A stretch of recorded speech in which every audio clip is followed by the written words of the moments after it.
Growing business and industry requires employees, both skilled and unskilled, as well as consumers and markets for the products. Surrey employers are struggling to find both employees and consumers because of lack of housing and effective transit. What would you and your party do to assure that these needs are being met here in Surrey? Well, clearly, the key issues are providing housing, ensuring there's housing for people, and transit. You know, that is, transit in Surrey is one of the worst places I've ever seen. You know, I know there's talk about building a big SkyTrain going up to Langley, that gets you from point A to point B, but people don't need to get from point A to point B, they need to get to point E, C, D, E, and F, and we need a lot of buses for that.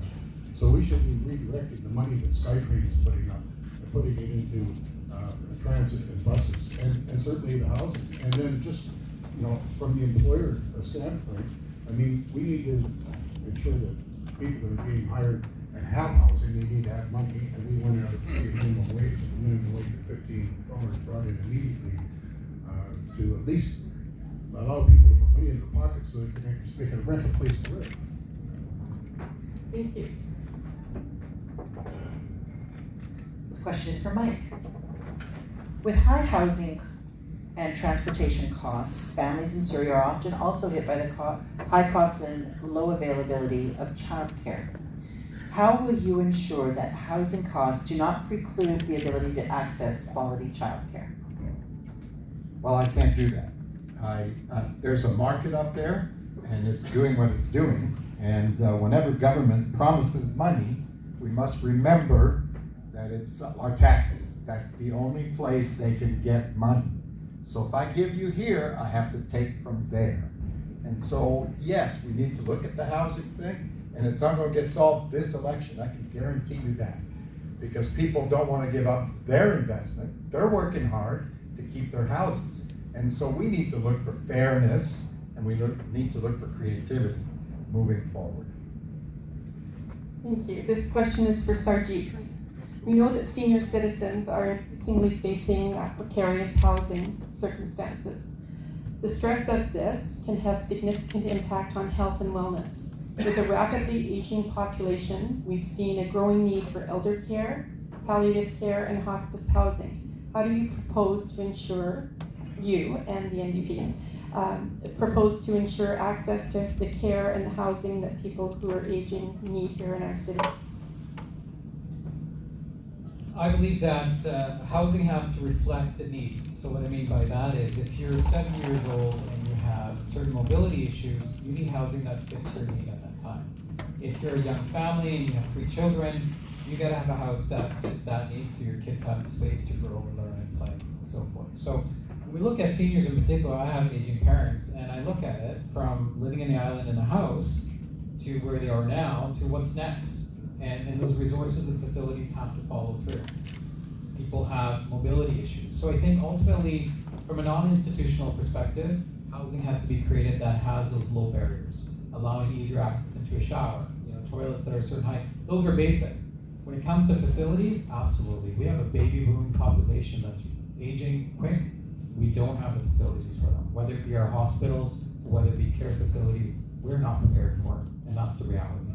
And you're going to see much more of that with people lined up in hospital hallways. Thank you. The next question is for Harpreet. The Conservative platform has laid out a plan to loosen the mortgage rules that the previous Conservative government put in place. They would once again offer 30-year mortgages and ease the stress test on mortgages, removing it entirely from mortgage renewals. These policies were put in place to address the growing debt burden on Canadians. How will this reversal contribute to alleviating the need for affordable housing? We are very proud that Canadian banking system is the best in the world, and even the World Bank acknowledges this. So if this stress test was actually being used to reduce the cost of living over here, then we would have appreciated that. But look in Surrey. A basement which was available for $700 has gone up to $1,400. So it is not addressing this need of the people. So that is why today we have announced, and this will not impact, and especially the first-time home buyers, they should have an opportunity. And we are saying to reduce the stress test because this will allow the newcomers to come into the market and buy real estate. Thank you. So Annie, we need well-paid jobs and well-organized cities with solid infrastructure. What do you think is most important, and what is the most pressing need for Surrey, and how does the NDP plan to meet that need? Surrey needs a lot more infrastructure, whether that's from transportation, because that's a big one that I hear on the doorsteps, where the $1.6 billion is simply not enough. It barely covers what was promised, let alone the actual needs of the population to just come between the centers of Surrey, let alone Langley. Secondly, the housing stock.